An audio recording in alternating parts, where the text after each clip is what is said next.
Шукаєте якісні вітаміни для всієї родини? Допельгерц від А до цинку – збалансований комплекс вітамінів, які дійсно засвоюються. Німецька якість, доступна ціна.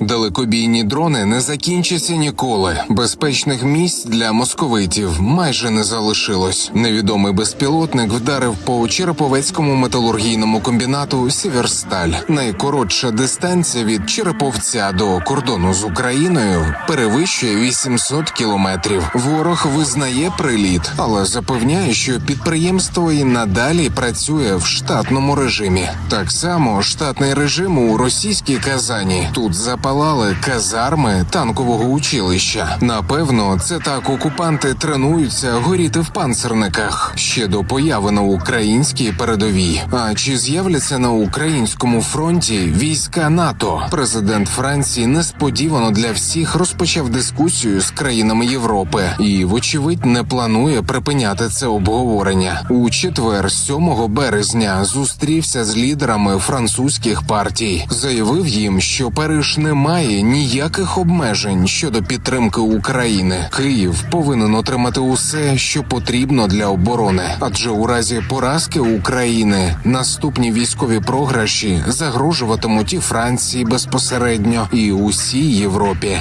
І на це, вочевидь, вже натякає кремлівський карлик. Раніше Путін марив, що Україну буцімто вигадав Ленін. Ну а Бельгія, на його думку, за власне суверенне існування має дякувати особисто Москві. Бельгия, вы, наверное, знаете об этом, в значительной степени появилась на карте мира как независимое государство, в том числе в значительной степени благодаря России, позиции России. Справжню агресивну позицію Росії всі добре розгледіли за останні 10 років, а надто найближчі до неї країни. Про ризики поширення російської війни і ключову роль України із Макроном говорила президентка Молдови Майя Санду. Today, Ukraine is the front line. The front line in the battle for Europe. Сьогодні Україна – це лінія фронту у битві за Європу, за все, що ми цінуємо, що відстоюємо як європейці. В Україні на кону наша спільна безпека. Якщо агресора не зупинити, він продовжить наступати, а лінія фронту буде наближатися ближче до нас, ближче до вас. Тому Європа повинна виступити єдиним фронтом. Агресія має бути відбита силою. Closer to you. La réalité démocratique de la Moldavie, son aspiration. Демократична реальність Молдови, її прагнення до європейського майбутнього, як і України, насправді є викликом для Росії і Володимира Путіна, оскільки Молдова розвиває впритул до Росії зовсім іншу модель – без пропаганди, без вбивства політичних опонентів, переписування історії, соціального контролю та імперіалістичної війни проти свого сусіда. Але європейські сили треба мати чим посилити. Міністр закордонних справ України Дмитро Кулеба коментував пропозиції президента Франції. В інтерв'ю виданню Le Monde зауважив, що це гарна ідея. Проте навіть солдати НАТО в Україні зіткнулися б з тією ж проблемою, що і ЗСУ, а саме із браком боєкомплекту. І цю проблему має вирішити ініціатива Чехії із закупівлі 800 тисяч артилерійських снарядів для українських захисників. І серед них не лише українці. До річниці створення Міжнародного легіону в Головному управлінні розвідки розповіли про його роботу. Кажуть, що до лав українських сил оборони долучилися добровольці з 500 країн світу. Бійці зі США, Великої Британії, Австралії, Данії, а також інших країн Європи, Азії, Африки та Південної Америки. Вони звільняли Харківщину та Херсонщину, захищали Київ у перший місяць великого вторгнення, тримали оборону Миколаївщини, Запоріжжя та Донеччини. Для них це не просто битва в черговій гарячій точці світу. Це битва добра і зла. І ці учасники знають, на чиєму вони боці.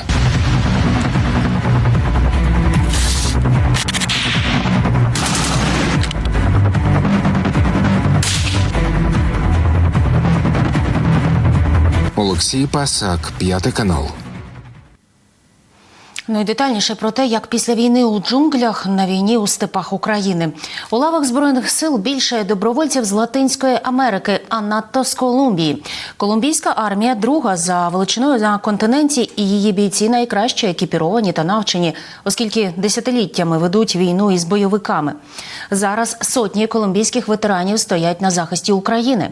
Чому долають океан, аби потрапити на фронт і боронити чужу країну, дізнавалася Христина Катерина. З окопу до лікарні. Воїн із позивним «Чечо» приїхав до України з Колумбії. До шпиталю потрапив після поранення на фронті. Військовий рятував свого побратима, коли потрапив під атаку дронів камікадзе. До цього батальйон «Чечо» 3 дні вів тяжкі бої з російськими окупантами. Ми евакуювали поранених товаришів із фронту. На жаль, поруч зі мною впав дрон камікадзе. Граната вибухнула, і уламок влучив мені в обличчя, у ліву вилицю. Я зазнав контузії, тому тепер у лікарні.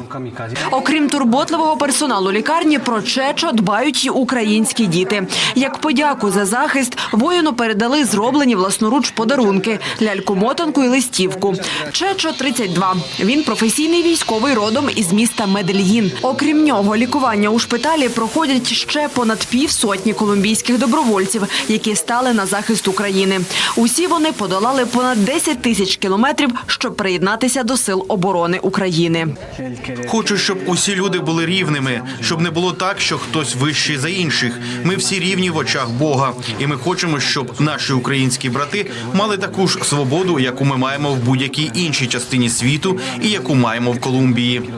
Утім, така мотивація не в усіх колумбійців, які приїздять воювати за Україну. Багато хто пішов на фронт заради грошей. Пояснюють, тут колумбійський військовий у відставці може заробити вчетверо більше, ніж у себе на батьківщині. У ЗСУ йому платять на рівні з українськими захисниками, а також гарантують пільги й компенсацію в разі тяжкого поранення чи смерті. Професійний солдат у Колумбії, який служить 6 років, заробляє не більше як $600. Це зовсім ніщо, зважаючи на те, що він 24 години проводить у джунглях. Тоді як той самий солдат в Україні отримує за місяць 3-4 тисячі доларів. Ектор Берналь – бойовий медик у відставці. Він керує Центром тактичної медицини неподалік столиці Колумбії. За останні 8 місяців Ектор підготував понад 20 колумбійців, які згодом поїхали воювати в Україну. Добровольці-медики проходять базовий курс, що триває 3 дні, під час якого здобувають необхідні навички для надання медичної допомоги в бою. Це стосується не лише України. Ми готували персонал, який потім поїхав в Об'єднані Арабські Емірати, Африку, Єгипет. А коли розпочалася війна Росії проти України, то почали готувати латиноамериканців для участі в українській армії або в іноземному легіоні. Скільки саме іноземців сьогодні воюють пліч-опліч з українцями, у Збройних силах не розголошують. Однак в інтернаціональному легіоні зазначають, кількість найманців з іспаномовних країн зростає. Торік Сили оборони навіть розробили спеціальну систему для рекрутингу добровольців із Латинської Америки. Колумбійські ветерани визнають, війна в Україні геть відрізняється від тієї, яку вони ведуть проти бойовиків у Колумбії. Замість ближнього бою у тропічних лісах – обстріли з літаків та артилерії на відкритій місцевості, а ще жодної переваги в повітрі. Та попри все, іноземні добровольці продовжують стояти на захисті України.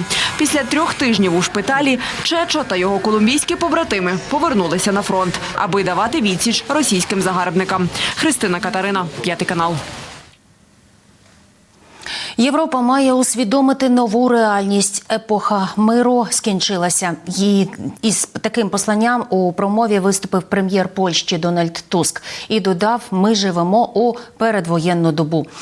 А деякі наші брати, зазначив Туск, уже переживають повномасштабну війну у своєму найжорсткішому прояві.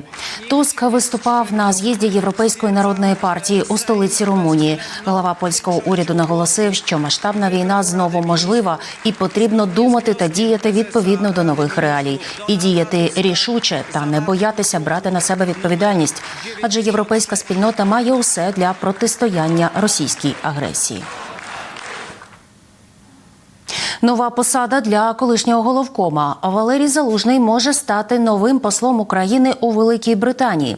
Його кандидатуру погодив президент. Нині Міністерство закордонних справ спрямувало відповідний запит до Лондона щодо погодження кандидата.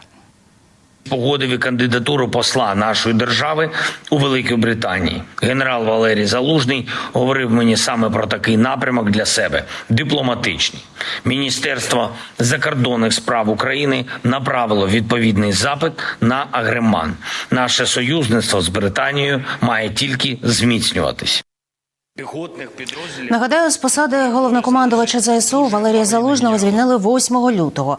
Водночас тоді у мережі обговорювали інформацію про можливе призначення Залужного на посаду посла у Великій Британії. Нібито саме цю посаду пропонували колишньому головкому. Нині Україна не має посла у Великій Британії. Попереднім керівником амбасади був Вадим Пристайко. Його звільнили у липні торік. І його звільнення збіглося у часі із його докором Володимиру Зеленському за, цитую, нездоровий сарказм на адресу міністра оборони Великої Британії Бена Воллеса.